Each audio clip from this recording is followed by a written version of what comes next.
So yeah, just a quick little bit about Phil.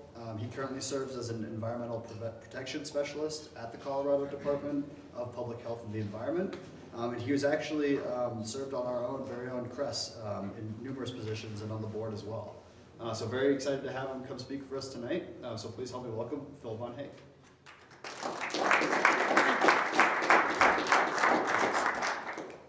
Great to be back in Boulder. Grew up here. Forgot to buy a place when I could afford it, but still, it's good to see familiar faces. And even though this is not a renewable energy talk per se, you know about how it ties in to renewable energy and just how exciting a time it is to be in the transportation space. So as far as air quality goes, you see this is for ozone precursors in parts per billion over the last 20 years. The trend line is generally going down over the last 20 years, which is pretty impressive considering the population trend line in this area has been like this. So not bad, but these are the EPA levels. This was the 2008 maximum standard for attainment for ozone, and this is the new 2015 standard. So we're trying to get our ozone levels for the Denver, Metro, and North Front Range areas down into the blue. And that is a very big lift for our group. Some of the reasons why it's getting better and worse. Can you see? Good. Technology, emissions controls are getting better, but those individual emissions technologies are just getting overwhelmed by the number of people moving here, buying cars, driving from further and further out suburbs into Denver, etc.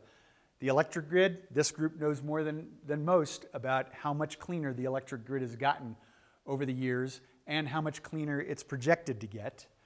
And then with oil and gas operations, Colorado was the first state in the union to regulate methane emissions. Those are the folks who sit next to me. And while it's good that they're regulating methane, there's just so much more oil and gas activity that it's kind of overwhelming what that rule is supposed to do. And then with awareness, with events like this, people are at least more aware about our ozone and climate problems. And as you may remember, Governor Polis a couple months ago just told the EPA, we've been in moderate non-attainment. There's marginal, where you're just barely over that blue line. Moderate, where we've been for decades. Serious, where we're going to get bumped up to this year.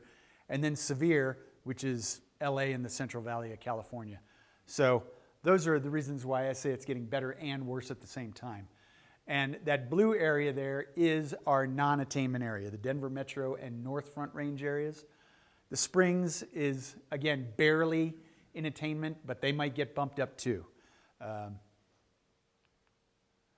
So switching from ozone over to climate change, folks further down the hall from me over the summer released the latest Colorado greenhouse gas inventory. And this is all the different sectors and sources where greenhouse gases are coming from. Don't expect you to read back there, but the big black slice of the pie is the transportation sector. 25% of all carbon emissions come from transportation. The next biggest, hey, there we go, the light blue, that's the electric power sector. Also roughly 25%, but when you think 2020, we'll have a couple coal plants closing, so that slice of the pie is almost certain to get smaller. Remains to be seen whether the transportation slice gets bigger or smaller. This is another one. I'm sorry I didn't get a chance to turn into a pie chart, but all you got to know about the numbers in the red box is that those numbers are orders of magnitude bigger than any of the other numbers of any of the sectors for transportation emissions. We might look at the big 18-wheeler belching black smoke going down the road as being a big part of the problem. There it is, heavy-duty vehicles, 0.007 millions of tons carbon equivalent. We are the problem. And when I say we, any of us who drove here with a vehicle with a tailpipe. I know some people came in a Leaf or something like that. Thank you for doing that. But we, our drivers with a tailpipe, are the main cause of the problem for climate from the transportation sector. So I work in the Air Pollution Control Division at CDPHE. We do a bunch of different things. Some of you might get these emails every day about the ozone level and the particle pollution level. This is a pretty standard looking one for the Denver metro area anymore, where ozone is yellow, which is moderate. It's luckily not orange, which is unhealthy for sensitive groups, and rarely red, unhealthy, period. And the one in green is particle pollution, usually green. The Decker fire hasn't really made its way over here yet to bump that up to yellow, but that's when that kind of thing gets bumped up on the particle side. Then we also regulate stationary sources. Anybody know where this is? It's the Comanche power plant east of Pueblo that went online in the mid-2000s, right after Amendment 37 passed, where we're all excited about renewable energy, and then Xcel puts a coal plant online, but at least they're making up for it with a huge solar array right in front of it. So that's happening. Obviously, the oil and gas operations that we're seeing around this part of the state. We also regulate indoor air quality. I work in the Mobile Sources program, which is strictly about vehicle tailpipe emissions. So you may know about the Air Care Colorado program, like the station up by the Boulder Airport that checks individual vehicles for their tailpipe emissions. If you have a really clean vehicle, you can drive by the little green boxes for our Rapid Screen program, and if your registration renewal card comes in every 2 years, it says past roadside emissions, you don't have to go to the station, which people rejoice when that happens. Paul, you can't answer this question, but the check engine light, what does that mean when that comes on your dashboard?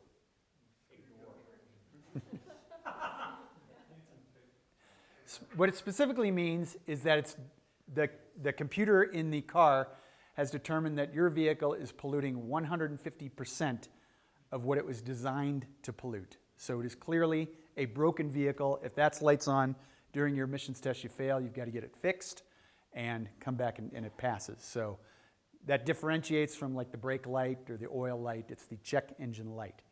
And then the Volkswagen logo's up there because with the diesel emissions scandal, we were lucky to get $68 million dropped in Colorado's lap as part of the consent decree that we're spending over the next 10 years on converting diesel vehicles to electric and some natural gas and setting up charging stations all over the state. And then there's these geniuses. If you ever see these guys, please call our smoking vehicle hotline. Janet, who sits next to me, sends out about 300 letters a month that said we received a citizen's complaint, get the license plate, and asking them to voluntarily fix your vehicle. They won't, but at least they know, you're in our system now. And luckily, the state legislature did pass a law about 2 years ago that local law enforcement can give these guys a $100 fine, which is, again, a slap on the wrist because they spent thousands to chip their vehicle to be able to do that. So that's our day job. But for the last year and a half, our job has been all about LEV and ZEV. And I'll describe those a bit more detail. For a quick timeline of air quality regulations, California's been doing it since before it was cool, since the 60s when they created the California Air Resources Board, or CARB, and then the U.S. Clean Air Act kicked in 1970, and California's vehicle emission standards were down here. All their vehicles had to pollute no more than this. The federal levels were up here, so you could pollute all the way up to here in any state other than California. It also had the Section 177 of the Act allowed other states, it granted California that waiver to keep their standards down here, and allowed other states to adopt either the federal or the California 177 standards. When the recession hit and the automakers came hat in hand to Washington, they got their bailouts, but they said you're going to have to start tightening your standards to the point where by model year 2025 of the cars, you would merge with the California standards. That was what was happening until 2017 when the SAFE Act, and I definitely put that in quotes, froze the levels at 2020 levels. So we had this still two different sets of standards. And the operating thing we had during the entire LEV-ZEV process is there can be no third car. Colorado's vehicle market is just not big enough for automakers to say, okay, here's our assembly line that meets federal standards, here's our California standards line, and here's our Colorado line. We had to choose one or the other. So that's what no third car means. I think the lawyers call it identicality. I just think of it as no third car. Is there any other states that follow section 177? Yes, and I'll show you on a map in a second. So with LEV, with low emission vehicle standards, Governor Hickenlooper signed that executive order in June of 2018, maintaining progress on clean vehicles. He realized that Colorado was between a rock and a hard place, and we didn't want to go backsliding on our emission standards. We wanted to keep progressing. So he signed an executive order to institute low but not zero emission vehicle standards. When the parties for and against lined up, it was pretty clear that way. I know Boulder County Public Health was a big help. Citizens for Climate Action, CC4CA, they were a big help. Environmental groups like EDF, NRDC, Sierra Club also helped. And I will talk about most private citizens in a minute, because they were definitely for not only LEV, but ZEV. We had our rulemaking hearing before Colorado Air Quality Control Commission. Will Tour was on that commission last year. Elise Jones is on it this year for the Boulder connections. And they unanimously approved our LEV rule. And going back to that no third car idea, at least two of the commissioners, including commissioners from rural areas where there's not a single Tesla or compact car in sight, it's all Ford F-350s, they both said, I don't like this rule, but I like what the EPA did even less. That's what that SAFE Act. They said that, and then they voted yes to adopt the rule. So we were very satisfied when that happened. The Colorado Auto Dealers Association is admittedly the biggest opponent to both of these rules. They challenged it in court, and that case got dismissed, but now they're appealing, so to be determined. But as of model year 2022, which actually starts calendar year 2021, every new light and medium duty vehicle sold in Colorado that's 14,000 pounds or less has to meet these California 177 low emission vehicle standards. So that's huge progress on the climate front. Here's that map, whoever wanted to know. The 177 states.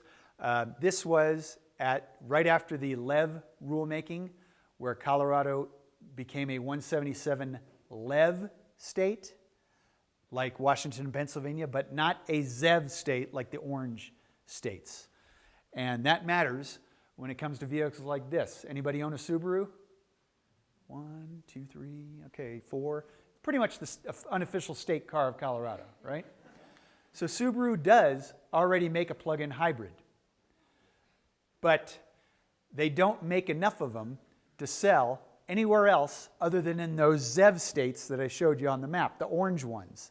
Subaru, got wind of this article. By the way, does anyone note the irony in this newspaper article? It's from the Colorado Springs Gazette.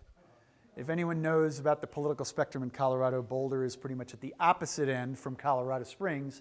When was the last time you thought Colorado Springs would lament the lack of a law? So I just thought that was fascinating.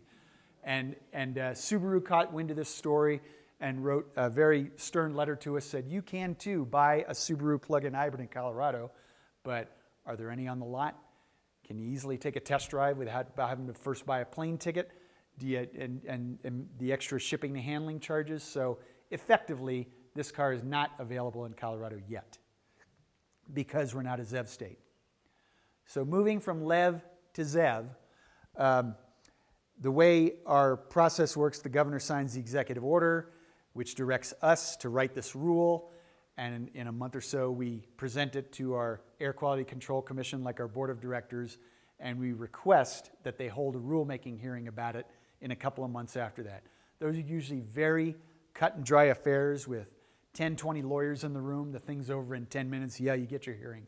The room was packed. It was at Fire Code.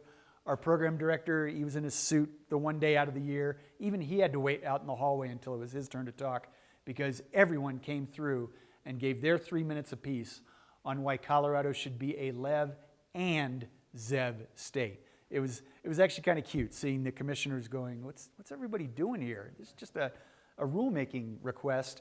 And they said, okay, you'll get your LEV rulemaking hearing in November of last year. And then as soon as we're done with that, get to work on a ZEV rule. Okay, so it was nice to see Governor Polis. First executive order he signed when he came into office back in January was to support a transition to electric vehicles. It had 4 directives in it. One of them was to have us create a ZEV rule. Luckily, it was what we've been doing all along, but it's nice that the new governor had our back as well. And also, the automakers, we didn't know about this until kind of at the last minute, but the automakers were negotiating with other parts of Colorado state government to first try to not have a ZEV rule at all, but then failing that, said, we'll bring all the available models that we have, all the different types and trim models, colors, etc., to Colorado as soon as next year. Just don't do a ZEV rule. Those negotiations fell apart, but they kind of came back up at the last minute, and I'll describe that in a second. So with the originally California ZEV program, it's a credit-based system. It's almost like a cap-and-trade system for cars. So the credits are based on a vehicle's zero-emission ranges. So if you've got a Tesla, Chevy Bolt, something with several hundred miles of zero-emission range, selling that car will get that automaker 3 or 4 credits. If it's a plug-in hybrid like the Subaru or a Chevy Volt, something with a tailpipe, and I think they call them TZEVs, there you go, alphabet soup, transitional zero-emission vehicles, they get the automaker a half a credit. So when you translate those credits into actual vehicles, we project that if our rule were to take effect in model year 2023, each automaker doing business in Colorado, we need to sell at least 5% of their light-duty vehicles as ZEVs, and then 6% in 2025 and so on. And Colorado auto dealers themselves reported that 2.5% of their sales last year were ZEVs. So they're already well on their way. This should be a bar that they can clear easily. And then there's rules for not meeting credit minimums. There's trading between the different companies. Tesla makes lots of money off of selling credits because they are at 100% ZEVs. So I've done this talk a couple dozen times, and even had to go to Weld County, Larimer County a couple times, where I've got 30 people looking at me like that. I felt I've got to do some myth busting. So this doesn't assuage too many fears there, but these are all factually true. These rules do not take a single vehicle off the road. They do not force anybody to buy a zero-emission vehicle. People like the auto dealers, the opposition are saying this is limiting customer choice. We actually have proof to show that it expands customer choice, that Subaru plug-in hybrid being a vivid example. The rules apply primarily to automakers and indirectly to the auto dealers, and even more directly, indirectly to customers. And the way the process works is it is a statewide rule, so it has to apply to all 4 corners of the state, but we totally expect Colorado to hit that 5% target through sales along the I-25 corridor, maybe the I-70 corridor, some other pockets. We're definitely not expecting a farmer in Yuma to buy a Tesla or anything like that. Isn't that where we're marginally hitting our targets, right? So wouldn't it be better if the zero-emission vehicles are located in urban areas? It is better for several reasons, yes. So But it's not a bad thing that they're... it definitely is not. But when I had to give that talk to these people, they said, don't take away my tractor. And because this has nothing to do with that. This has nothing to do with, you get to keep driving your Ford F-350. We just want to make more zero-emission vehicles available for sale as well. But thank you for mentioning that. Is there any other region except for the Front Range that is in non-attainment of that EPA rule? Within Colorado? No, just the Denver Metro North Front Range areas. An easy way to find it, if you go to aircarecolorado.com, the vehicle emissions website, you'll see 23 stations from Greeley over to Fort Collins down to Castle Rock. And that's where the non-attainment area is. It's also where most of the vehicles are registered, and where the mobile source emissions are coming from. So that's where we have that. So yes. And one really big myth we wanted to bust, or just make people think, is to think 2023 and not 2019. Think of how much disruption has happened in the transportation space in the last 5 years. It's reasonable to assume that that disruption is going to continue for the next 5, the next 10, et cetera. So when they're saying, you know, the vast majority of vehicles bought in Colorado are light trucks and SUVs right now, that is factually true. And it's also factually true that the vast majority of zero-emission vehicles are Nissan Leaf sized or Tesla S with a few Tesla X's, but come 2023, we're going to have 4 models of electric Jeep available. We're going to have a compact SUV version of the Chevy Bolt available. Rivian will probably be available as soon as next year, the full-size trucks and SUVs. And there will be lots more to choose from by 2023. Yes? When you said statewide, but does the rule also pull out both passenger cars and light trucks in the same bucket?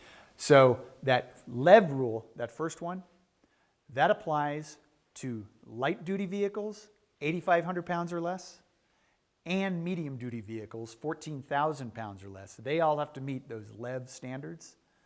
The ZEV rule that we wrote only applies to light-duty, so 8,500 pounds or less, which is why we keep saying you can still buy your Ford F-350. It has nothing to do with the ZEV program. Or the F-350 is out, but the F-350 is out of the ZEV standard? Well, it's like a medium-duty, or it's a much larger truck. And Ford's coming out with an electric F-150 anyway, so that'll help them meet their ZEV requirements.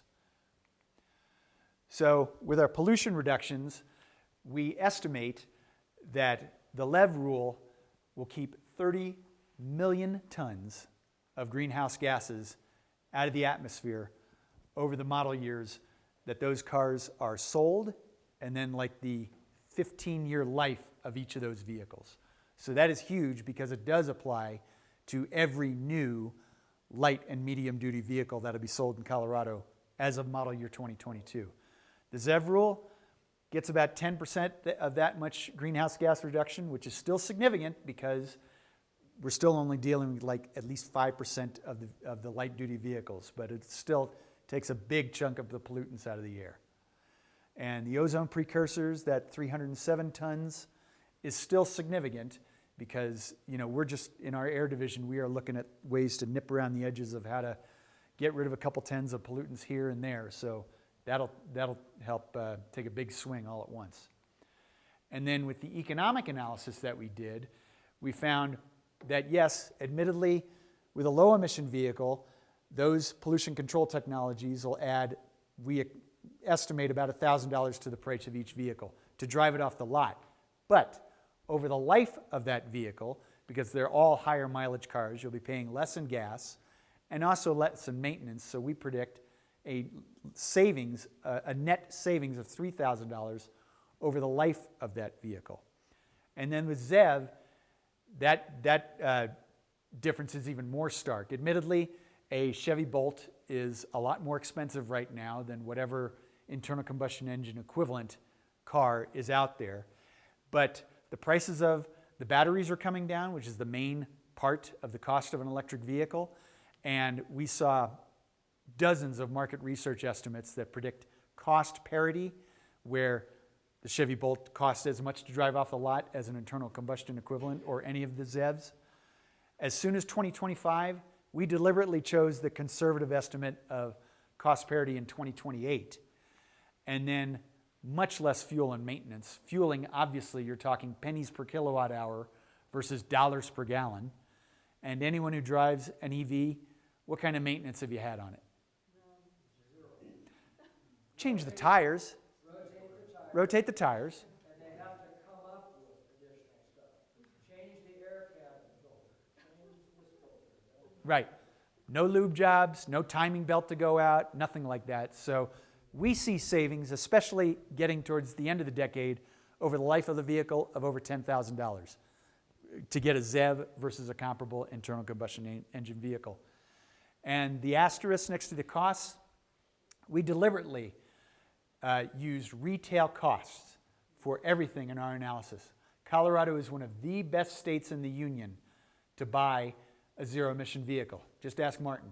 And with the tax credits and the other incentives that are out there, make this deal even better, but we did not officially add those incentives into this economic analysis. So we had our rulemaking hearing back in August, and again, the first day was carved out specifically for public input. We were there till 8 at night with everyone, their 3 minutes. 95% of them said, please do this. We want cleaner air, and we want to be able to drive cleaner cars. And then we proposed the official ZEV rule with all the supporting documentation, and CDOT and the Energy Office, run by Will Tour, had been doing negotiations with the automakers and proposed an alternative ZEV rule that included additional credits for the automakers. One, if they acted early, before the actual rule kicks in, and also with proportional credits that I'll explain in a little more detail in a minute. Again, a lot of those same parties for and against that were for the LEV were here as well, but the automakers were on the pro side. They said, we want to see this alternative rule come in so we can hit the ground running in the Colorado ZEV market. But the opponents were painting some pretty dire pictures. What were we hearing? We were things like price of gas will go up. I don't know how. Price of electricity will go up. The Suncor refinery in Denver would close and 3,000 people would be out of work. The commissioners were repeatedly asking them, what evidence do you have? It's in this report. And so said, no, we're going to adopt this rule. And so they did. And that afternoon, all 3 state agencies joined with the 2 main trade associations that pretty much represent every single automaker except Tesla. And I'm not going to read these quotes, but you can, just to show that the automakers made Colorado the first state where they ever supported a state's ZEV rule, thanks to that alternative setup that they had. So once the commission's done with it, they send it to the Secretary of State, they reviewed it, and then they officially put it on the books last month, and it needs to be there for 2 years before taking effect, part of the Administrative Act or something like that. And thanks to the early action credits, this is significant for us, is that we could start seeing that greater number and variety of zero-emission vehicles showing up on dealer lots as soon as next year. We're not forcing them to do it, but they will get credit for it if they do. So keep your eyes out at the different dealerships to see if you notice like that Subaru plug-in hybrid showing up as soon as next year, or more of the models that you will be hearing of in the press. And then the actual rule takes effect in model year 2023, which begins in calendar year 2022. And like I said, every automaker wanting to do business in Colorado will need to either sell at least 5% ZEVs out of all their light-duty vehicles, or make up for it in credits, trading with another automaker or something like that. And again, thanks to our alternative rule, there are admittedly some automakers that don't have a single ZEV in their fleet and need to ramp up the production, but they do have fairly big credit balances in California, where the ZEV program has been out there for almost 30 years. And that California market is roughly 5 times the size of Colorado's market. So every 5 ZEVs they sell in California, they can apply one of those credits to Colorado. So they can kind of hit the ground running in Colorado.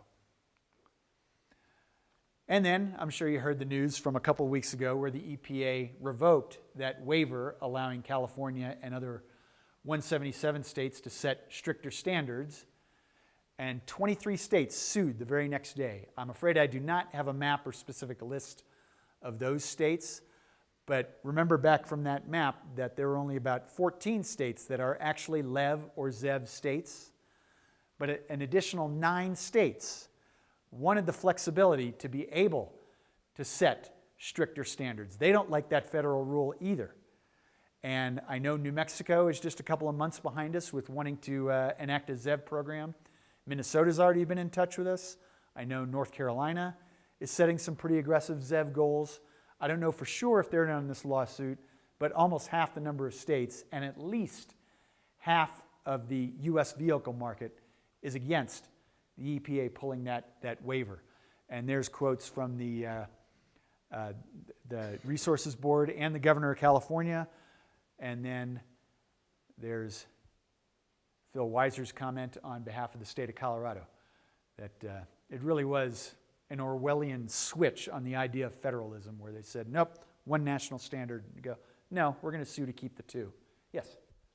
When you buy a ZEV, are we able to get additional solar on our roof in order to offset the energy that it's going to take to charge the thing? So short answer, absolutely yes.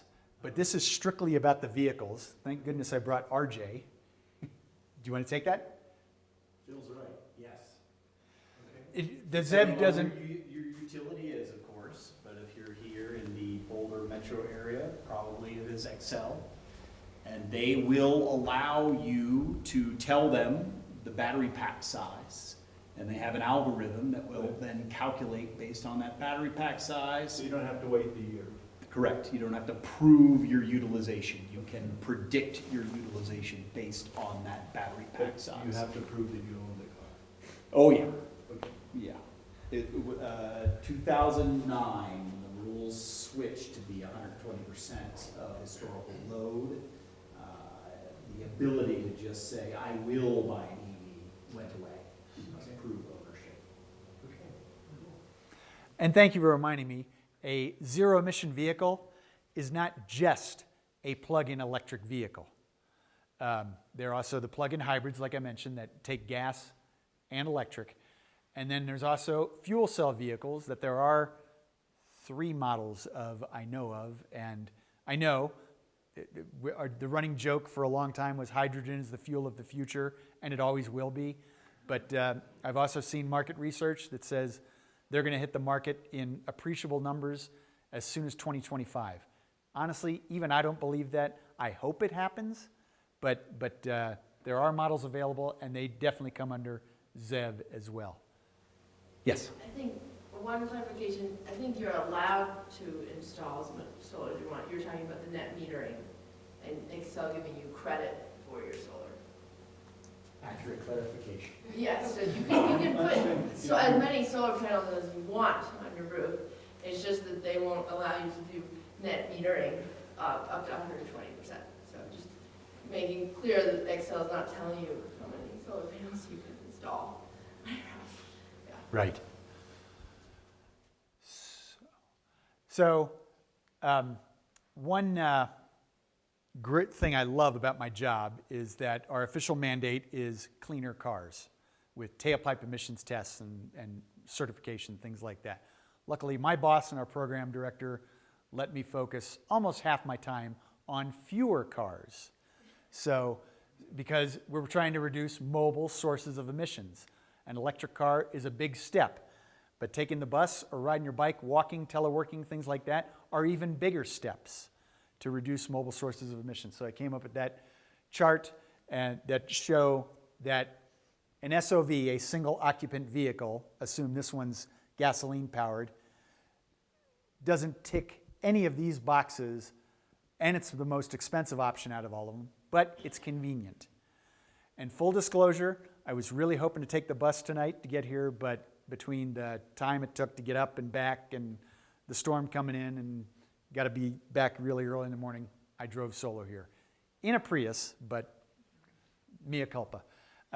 With EVs, with ZEVs for that matter, it definitely helps with the air pollution, but if you're swapping out a single occupant internal combustion vehicle for a single occupant electric vehicle, you're still going to have the madness that we're having at rush hour every day.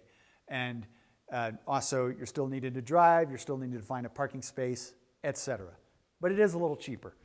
With the Uber Lyft, it is a solution, but I'm really worried about ZOVs, zero occupant vehicles, which are the drivers looking around for fares. So they're essentially zero occupant. Car van pool, we have several coming to the health department every day. That's getting a little better. Did I hear Boulder's getting scooters now? Okay. I'm admittedly a big fan of them.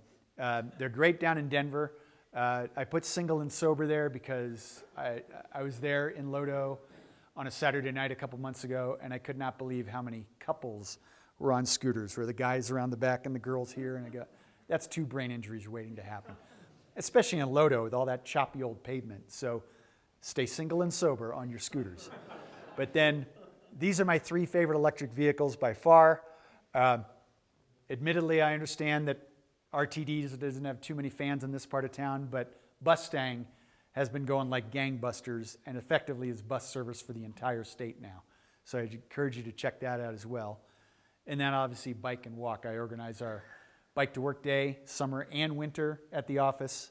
And yeah, so like I said, I've given this many, many times, and I'll gladly, if you have any other audience that you would like me to explain the ZEV rule to, please let me know. And any other questions? Yes. I wanted to remind people that about something I don't know much about, but I do remember that Boulder pioneered a program where they subsidized EV adoption if it was coupled with also installing solar on your roof. And I think that is a fantastic model, and it's also a model that many people adopt voluntarily, because the EV or the solar can both be stepping stones to the other technology, because people just feel they save money if they produce their own energy, and they're cleaner, and it makes them happy. And it totally gets rid of that when the people argue, oh, sure, you're plugged in, your vehicle's plugged in, but there's a big power plant down the road. It says, no, there's a big power plant on the roof. And So then it is a truly zero promised emission. me and my wife dinner for buying that Leaf, they are in that category. They also are buying solar. Nice. Mm. Is that 2 dinners? Is that 2 dinners now? Okay. Is the state looking at synchronizing the charging of electric vehicles with clean energy on the grid, with prediction and synchronization? So I wouldn't necessarily say the state is, but RJ and I were involved in a PUC electrification work group that did a lot over that last half of last year, right? And came out with a lot of good recommendations for XL and Black Hills, the other investor-owned utility it regulates. And XL has its own major electrification work group, so they are definitely working on that. And one term I had honestly never heard of before joining that work was beneficial electrification, with the idea of the day-night demand curve. If most electric vehicles are charging at night, that curve smooths out a lot, and you effectively have a greater customer base, because an electric vehicle person charging at home, they'll probably institute some kind of EV rate, so they don't have other non-EV owners subsidizing their charging. So they are working on that. I just would say it's happening more at the utility level. So in the short term, that subsidizes coal, because you're charging EVs at night. In the short term, yes, but No. Our state is blessed with a lot of sunny days, and most nights the wind blows. And so out on the eastern plains, the wind production facilities are blowing at night. So when you plug your EV in at night, you're actually helping utilities not to curtail wind. You're utilizing wind energy predominantly in this state. It is very particular to the state of Colorado. I like RJ's answer way better than mine. But I'm still going to say this anyway.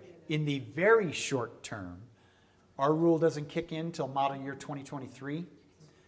XL is planning on closing at least 2 more coal plants by 2025. So there'll be that couple of years where effectively, yeah, we might be having a lot more electric vehicles plugging into a slightly more coal-fired grid. But this is definitely meant to be forward-looking, and we absolutely considered the grid getting that much cleaner in all of our analyses. And so Phil, you were right, it's not a state thing, it's a utility by Yeah. utility thing. But more and more price signals in the form of tariffs are being issued to encourage people to be good citizens of the grid when they're plugging in their vehicles. Question here. You Dave's had a next. slide that said 5% by 2023, 6% Yeah. by 2024, et cetera. What does the et cetera mean? Is it like 1 percentage point every year? So Once you the Colorado ZEV Rule is called an incorporation by reference of the California ZEV Rule. Again, going back to that no third car thing. And California last updated its ZEV requirement numbers in 2016. And the numbers show the increasing number of ZEV credits, and then it just flatlines at 2025. So we are quite confident that the 177 states that we are now a part of will get back together in, say, 2023 to hammer out something by 2024 to kick in for 2026 and beyond. So those, to see if we want to keep doing a ZEV program, to see if we want to be even more aggressive. I mean, I've heard rumblings about 100% ZEV sales, but only rumblings, and not in Colorado, other states. So that's why I only have those two for sure years, 23 and 25. Okay, Dave. Well, actually, my initial question was already asked, and Oh. which confirmed that it was a great question. And my second question was responded, RJ answered that one. So I'll ask a third question, and that is getting to the duck curve. Does Excel or does the state face a duck curve issue at this time, and should we be plugging in our cars at 10 o'clock in the morning until 2 in the afternoon? There is no duck curve across utility territories in the state of Colorado yet. More solar penetration could show that to be more and more of an issue. But back to Martin's earlier point, that coincident installation of solar, or this fellow who is now gone talking about installing more solar to charge the EV, yeah, if you've got solar, even if your neighbor has solar, it's physics.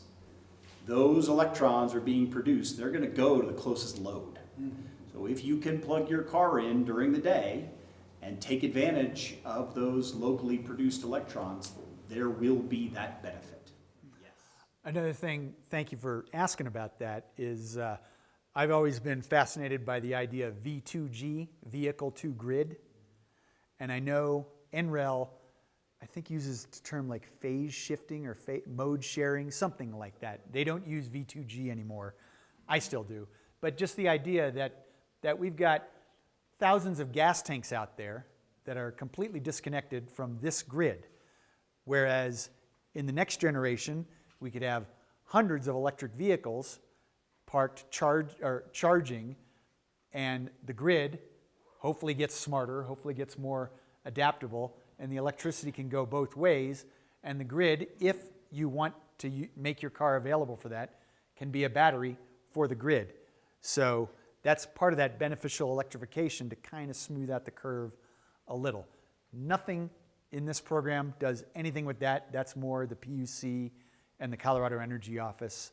But the potential is absolutely there with electric vehicles. It's absolutely not there with gasoline or diesel vehicles. So, yes, Mark. Is Nigel Z here hiding somewhere? No. In this case, I'll say what he would say, which is one of the remarkable things about electric vehicles is the ambassador effect. If people buy an electric vehicle, even if they're introverts, they turn into evangelists. It's amazing. Capital E, capital V, I think you might have met these people. They force you to take test drives in their EV, whether it's a $100,000 Tesla or a $20,000 Nissan Leaf.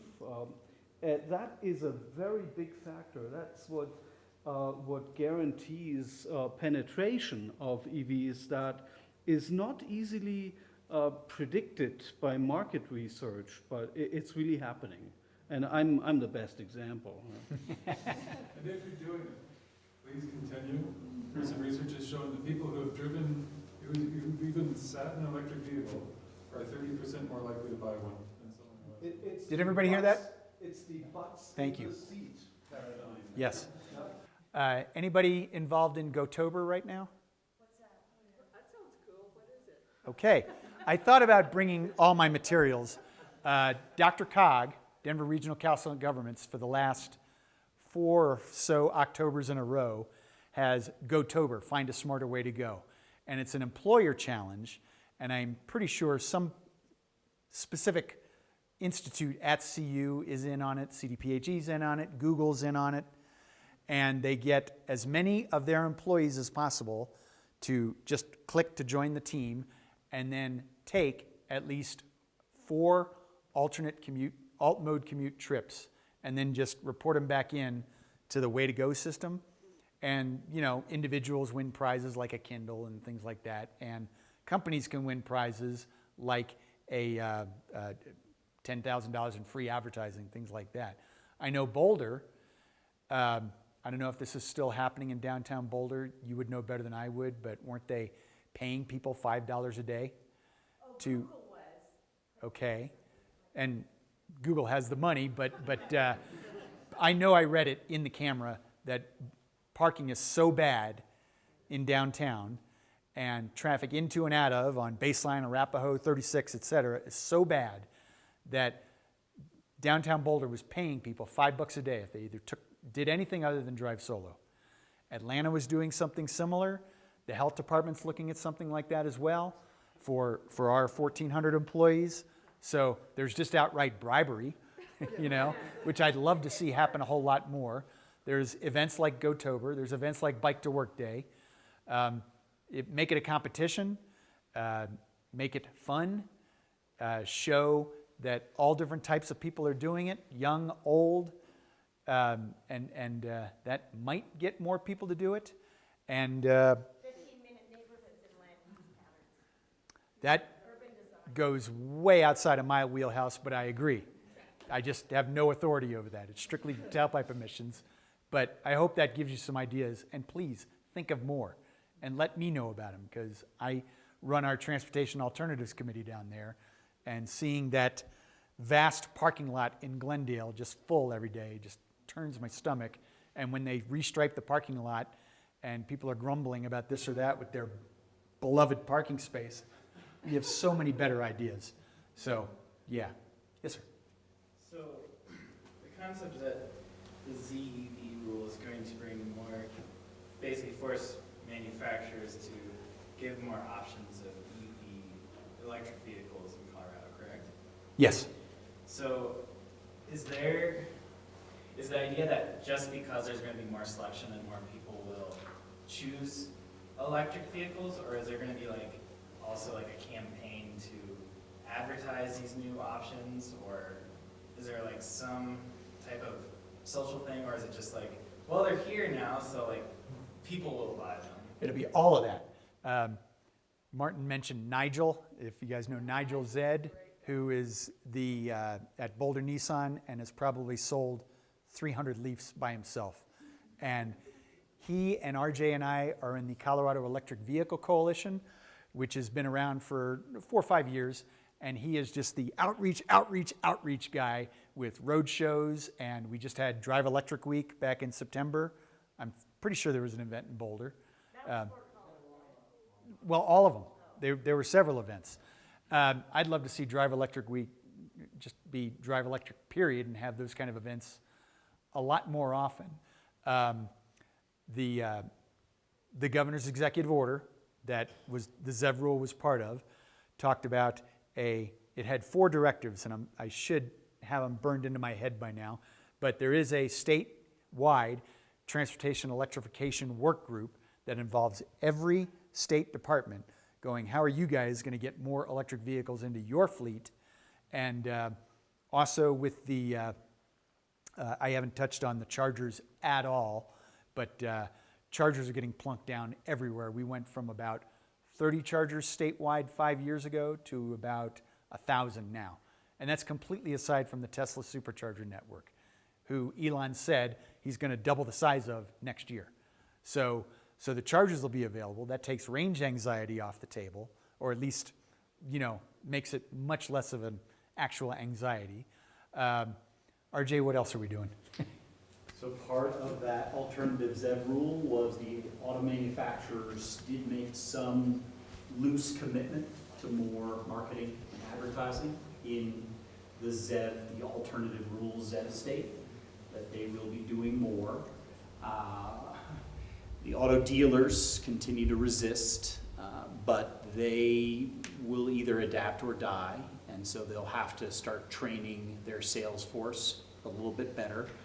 Nigel will do it himself if he has to. And the Colorado Electric Vehicle Coalition does have a marketing and outreach subgroup, and we're actually meeting tomorrow if the snow doesn't scare us all away, to talk about utilizing a variety of different possible funding sources.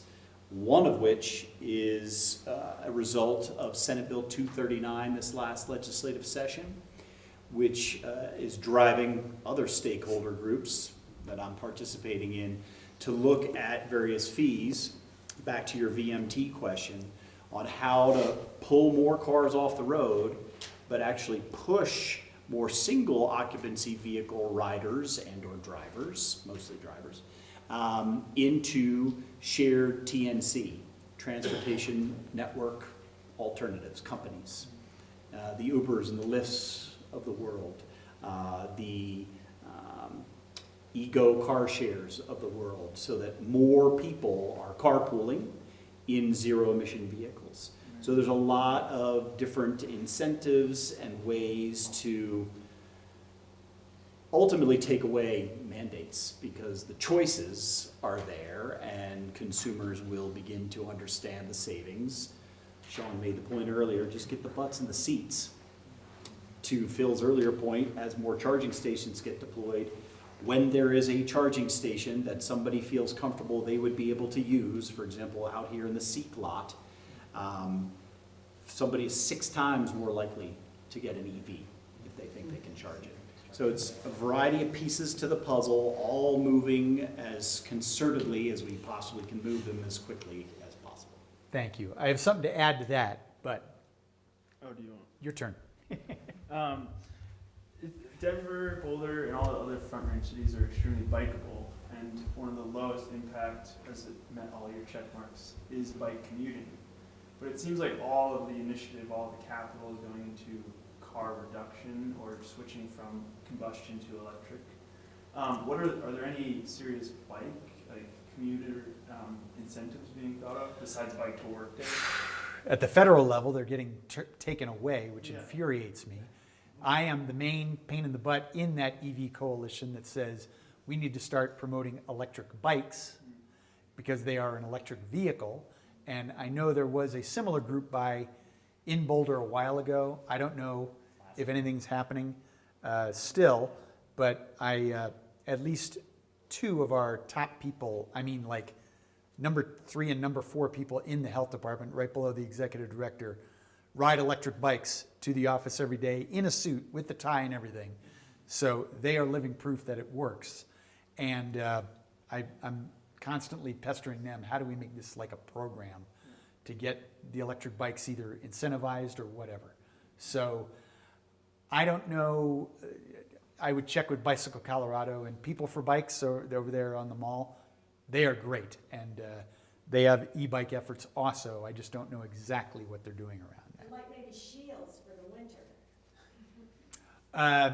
I know the only other time I've ever been to this building was Odyssey Day or something like that, and there was an elf out there, which it looks kind of like a golf cart with an entire car body around it, and it was an electric bike, and it was great.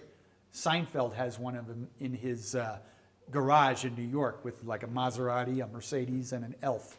So yes, those are coming too. And the good news, Phil, is that as part of that 239 effort. We, a group of us, are on the Zero-Emission Vehicle and Electrification of the whole transportation side of things.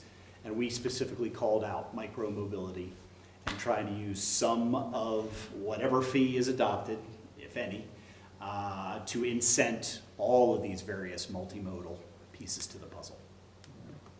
I get to you guys after him. How do the ZEV mandate numbers compare to the governor's goal of 1 million vehicles by, what is it, 2030? We are in the middle of redoing the Colorado EV plan that Governor Hickenlooper had us produce at the end of 2017. And those numbers, we had a business as usual case, medium effort scenario, and a high growth scenario. And that high growth scenario, which has been repeated in my book way too often, is the idea that by 2030, which is coming up really fast, there will be 940,000 EVs registered in Colorado. And we admit that was aggressive. I mean, we were shooting for the sky there. I think we did some projections, and I apologize I don't have those numbers, but we're just trying for the at least 5%. Oh, RJ's got it, thank you. So sit tight, he'll have it. Questions back over here? Somebody had hands up, yes sir. I just want to tell a story. Please. We're on our third leaf now, so I've driven about 76,000 electric miles. And I had a meeting in Sidney, Nebraska, and I said to myself, I live in Broomfield, and I said to myself, I wonder if I can do this. I am getting, by the way, reliably a 270-mile range, so it's above the EPA estimate. They're pretty conservative. So I took off down 76, stopped at the Walmart in Fort Morgan, where there now is a full suite of chargers installed by Electrify America. You guys all know what That's Volkswagen. That's Volkswagen. That's part of their court order. So there in that's the, nice. in the parking lot of the Walmart, right off 76, are 8 chargers. And I think one of them uses the standard that, the CHED-EMO standard, the other 7 are the other. So I've been doing what I can to stay on top of how many different charging efforts are happening. I'm glad RJ's here to correct me, but he's busy looking up those other numbers. Tesla announced that they are going to double the size of their supercharger network over the next year. So that takes care of all the Model 3s and Model Ys that are coming along. VW, Electrify America, is not only putting up chargers, they chose Denver as one of the first dozen metro areas where they'd focus on. And then they had another round, and Denver was in that round too. And that must have been the Walmart, where was it again? Yeah, it's in Fort Morgan. Thank you. So it's in Morgan County. So there's that. So I just plugged in to find out how it worked. You have to, every time you switch from one system to another, or one provider to another, they all work a little bit. Yeah. So then I tooled on up to Sydney, no problem, turned around, got a little bit of range anxiety, so I pulled out my phone and found that there's a Ford dealer in Sterling that has a level 2 charger. So I called him, and he said, I'm about to close, but I'll stay open for you. And pulled into the mechanics bay. And this guy sells Ford, this is a typical rural dealership, right? He sells Ford, Dodge, GM. And while I was waiting and charging, and it was just the two of us, lest he be embarrassed by what he was going to say in front of us. He said, I've told my crew of mechanics, it won't be too long, fellas, until we'll just be selling tires. Yeah.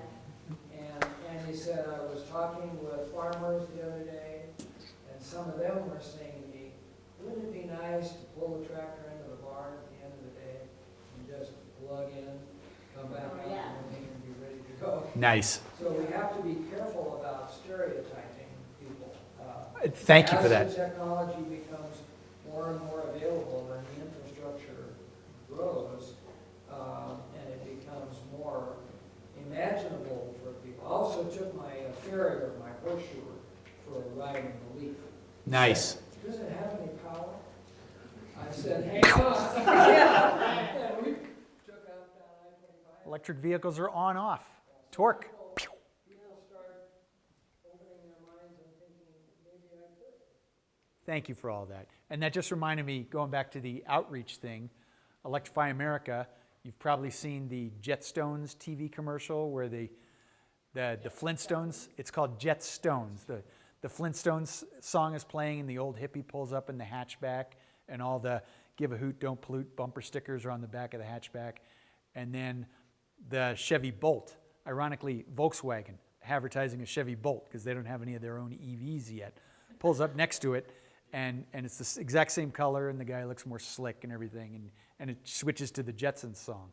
And it said, you know, clean cars are different now, and that's Electrify America court-ordered commercials. Look for a lot more of those.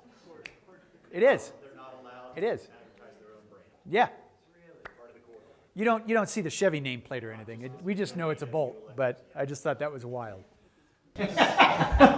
So, for the 940,000 vehicle goal by 2030, we need to sell 40,000 vehicles this year. It's a 20% market share. The actual market share was 14,000, 2016, 2018. The goal for 2016 to 2018 needed to be 85,000. So, great news is there's e-bikes available.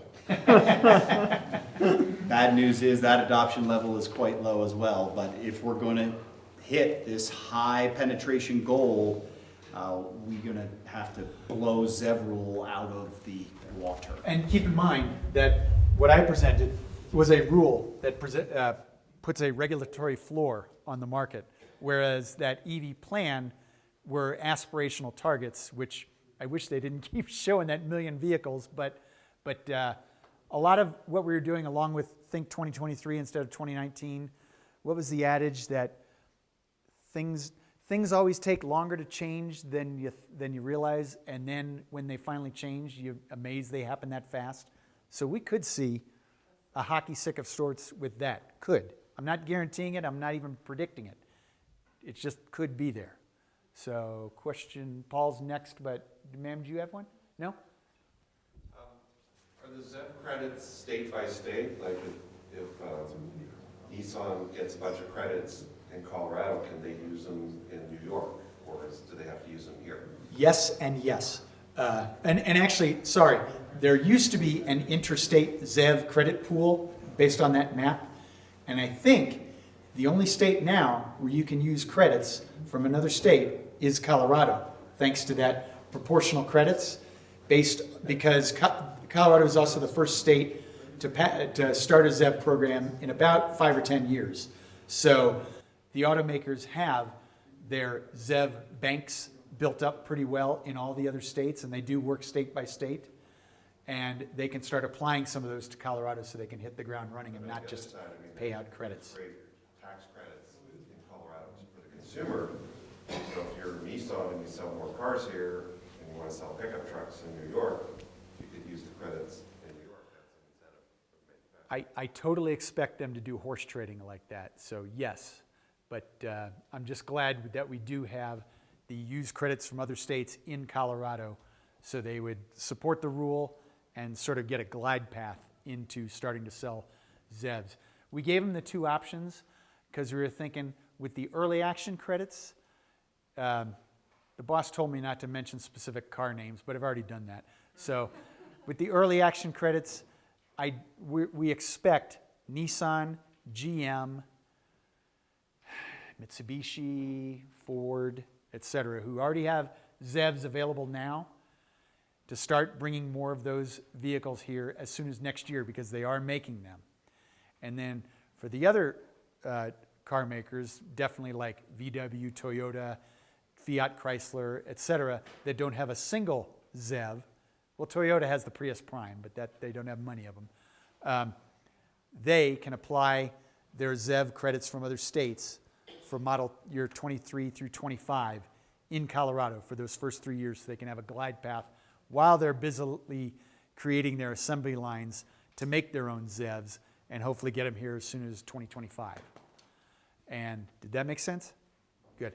And again, going back to the outreach and the spreading word idea, it has been quite the feeding frenzy in the auto industry, seeing over the last year how many